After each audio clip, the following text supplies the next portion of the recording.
So it's kind of worked. There's the peppers and there's meat and the veg and everything. It all sort of broken up, so I can just help myself put the holding.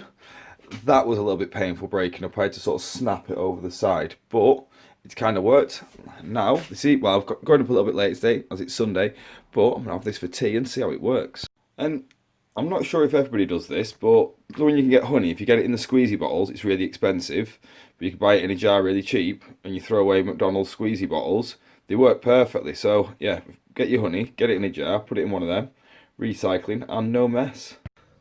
So now you can see sort of the method to my madness. I've got all my veg and everything in there, and yes, I am a next level genius that went out and panic bought Highland caramel bars because I'm not stupid and knew they'd run out. Yeah, you see it. My gut told me I had to do that.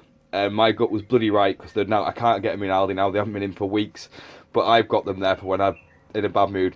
So yeah, but there we've also got sauces, rice, microwave, bowl for mixing in. No reason I can't eat very well now. And then obviously I've got like the barrel of sweets and crisps and noodles and like pasta saucy type things. So yeah, I can feed myself well up here now for, well, the foreseeable really. All of that is now stored in a bucket up there because I have had a little bit of an issue with what Burns referred to as wee slicket bastards, mice. They had a nibble, so they've had more Highland caramels than I've had in the last 10 weeks. Here they are having a good scran. He's having some solids, while he's having some liquids. But yeah, they're starting to take solids, which is a good sign. Just goes to show like how quickly other animals develop compared to us. Saying that made me realise that the mice on my holding have been eating better than me, so frozen as well for extra crunch. I was just about to say, I'm surprised the girls haven't got in here, but turns out I'm going to struggle. But keeping the food dry and safe. I'm very pleased to say the girls and boy are still here. Also had some very good news as well. Congratulations to Bella and India on becoming new little hens. Yeah, they've had a baby chick. Unfortunately, I didn't have this. Well, had a similar success rate to everybody else. Out of 6 eggs, she didn't get any. Out of 6 eggs, India only got 1. I think there has been something in the water this spring, but we're going to give some more tomorrow and see if we can get a few more coming along. So I'm just getting stuff out to defrost. I've gone for a bit of everything. So that's peppers, spring onion, beef, corn, mushroom, carrots, mange 2, peppers, sweet potatoes, normal potatoes, barley, yellow split peas, lentils, peas, and everything in a tikka masala sauce with red and white quinoa. Quinoa. Why did I try and read it? But yeah, that's not bad as a pretty healthy meal to be made in a bloody shed, is it? As essentially a microwave meal. Someone's just cleaning up the remnants for me, as I think the rats found out where the malted barley was kept. They chewed right the way through the floor, and they ain't little boards. So yes, that's a little problem that needs solving. Redisputing all of everything, but the geese and chickens are now on barley for a while. Well, they've got a mix of everything as well, but yeah, need to get it kept away. I don't want to be feeding the vermin. So unfortunately, a little bit of the pig food got a bit wet and started to go a little bit foresty. So I've dug all that out and chucked it in with chickens, see if they like it. Seems to be enjoying it, and they're having the nacho cheese. Chickens are actually omnivores, so they'll eat vegetables and meat, so they've got similar dietary capabilities. So there's no point letting it go to waste. And to be honest, if it doesn't get eaten here, then it stops the rats from going over and eating their food for a little bit, hopefully. So yeah, no point letting anything go to waste. So I am really in two minds. I've sort of got this front end pretty much covered now. Just covering that over to keep the geese in for now. This side's done, the chickens can get through, the geese can't. But really this is primarily just for hen harrier protection. And I don't really want to keep the geese that confined, and their access to open waters over there. So I'm wondering whether I just put this on this side, because the hen harrier comes in from over there and drops in. Well, that's when I saw it, over the fence and in here. So the idea is that now the hen harrier obviously can't get in, and even with the mesh at half height, then it struggled to drop down in time. But I've just figured put more protection on this side, but I am in two minds whether to do the same on this side or not, because it still gives protection and cover, but I don't know. You know, the hen harrier could come in from anywhere this side and drop down into here. Choices. Well, sometimes you just need to turn round to realise you've already solved a problem. Well, you knew you had, but goose entrance, that's sort of meant to so they can get through to there, but as I've got crops in there this year, in that area, I can't, have geese in there because they'll graze everything down. So you swap that from there to there. So I've just got to dig a hole for a bath. Whoop-de-doo. So I think I'm going to put it on this side, so the chickens are less likely to get in it, because there is a potential risk of them drowning, which has happened before, because chickens are pretty damn stupid.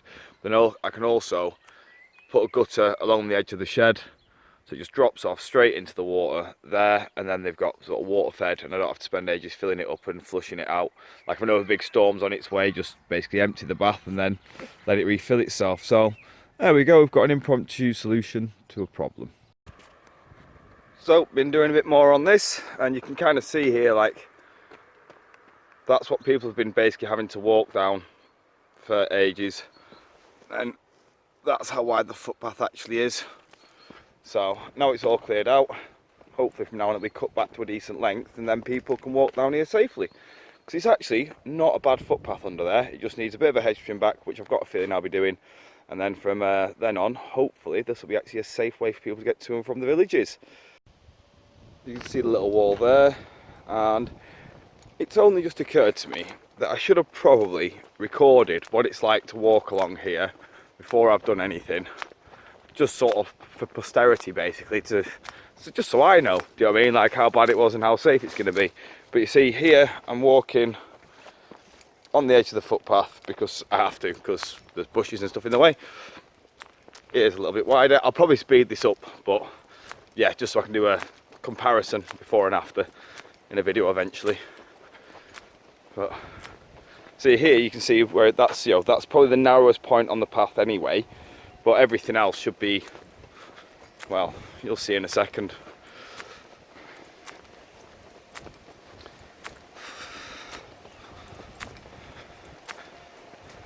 It's also quite a nice wall underneath as well in some places. It makes the place look a little bit smarter and a little bit nicer as you drive into it.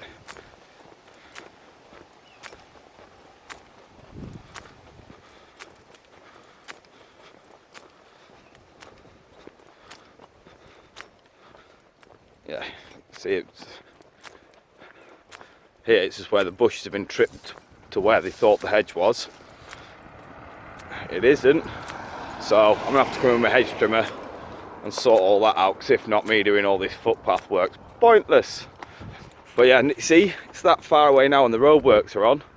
I have to park up here. I was parked all the way down beyond them barriers, so yeah, it's been a fair bit of graft. So I've worked with a bit of an appetite digging out that road, so I got a bit carried away just getting everything together. But that veg smelled amazing coming out of that microwave. Just been defrosting all day. This has turned into a bit of a brick, but from what I tasted last night, it's going to be phenomenal. But you never ever know until it's actually gone through the microwave and seen what happens. So it turns out that these angry pasties are keeping these guys safe. They're sleeping down here. But really, I need them to be sleeping upstairs, because eventually I want to get ducks down here and I don't want too much competition for space, so I'm going to have to put them up to bed. Which does mean getting in a confined space with them angry pasties, which is not going to be fun. I wish someone could be here to record this, but yeah, on my own. They're now a little bit more chilled, and these guys are up in the actual bedroom. Looks like I'm going to have to come and do this every night until they get used to the idea that this is the bedroom. Although that cockerel seems to have really rubbish balance. So he's just going to have to get better at this, I think. So yeah, now you can get a sense of how this is going to work. Chickens upstairs, geese downstairs. I'm going to put a pond in through there so I can get the rain off that side. And then I've got the brood hutch here for when I get broody chickens so I can reproduce in hens. without, you know, cockerels potentially killing them and all that sort of stuff. And then the chickens can get through the mesh. The geese will be able to get through there. So we've got like an internal cage that's safe from foxes, from hen harriers, from basically all predators. That the only way they can get in is through water. Foxes don't really like that. You know, they'll manage, but you know, then they've got the geese to contend with there, keeping everything safe. So the idea is that the chickens can basically take care of themselves, and I don't really have to do all that much. Bit of laziness, but by design. And then yeah, I can just come collect eggs. They'll take care of themselves. They don't have to have me fussing around and fanning around after them, and I get to have an easy life and get good eggs. Is the theory. Once again, let's see how it comes into practice. So I stopped it for normal long grain rice, but yeah, it's really good so far. I'm yet to try some of that. Got a bit of spice over the top, but yeah, it's worked. I really do have to say that that is probably one of the best meals I've ever eaten out of a plastic container in a field. I know it's no claim to fame for normal people, but I spent a lot of time eating out of containers in the field, doing events and everything like that, and that was bloody good. It was a really good shout. If you've got a freezer in a field, this is the way you want to go if you want to eat well. That's day 76, and I'm still full. That's worked really well. I have to work my portion control though, but yeah, no, it's we got to have some food there. Really pleased to have the chicken cage pretty much not finished quite, but nearly there. So everything's safe. So I've been a little bit worried because I lost an entire flock last year, and it was horrible. You mean I raised little ducklings, had them in my house and everything like that, and then yeah, they just started disappearing one or two at a time, which isn't like most things. So yeah, but now they're safe. Nothing can get in and out of there in theory. But nature always finds a way. That's the sort of thing, and it makes it be easy for me to go, the hen harrier. It's like, no, it's my job to keep the chickens and everything safe. If they're not safe, then it's my bad, not nature's fault for doing what nature does. So yeah, hopefully I've bossed it this time. We'll see. But I would do a drum roll, but I can't hold this and do a drum roll. So we're getting pigs back. Unfortunately, they're not going to be the same two, but we're just getting one this time. But she's going to turn into quite a few more. She's pregnant.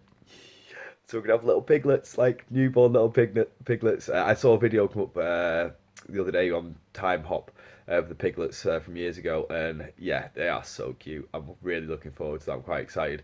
So I'm going to have to get the fence and everything sorted out, but hopefully that'll be this week. And then, yeah, our babies. So there's more exciting news that was just unexpected.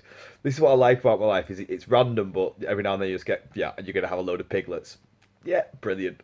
So yeah, tomorrow I'm going doing a stud wall with Jack at his house. And yeah, let's see what else happens. Maybe we'll get a llama. Anyway, let's see what day 76, 77's got to offer.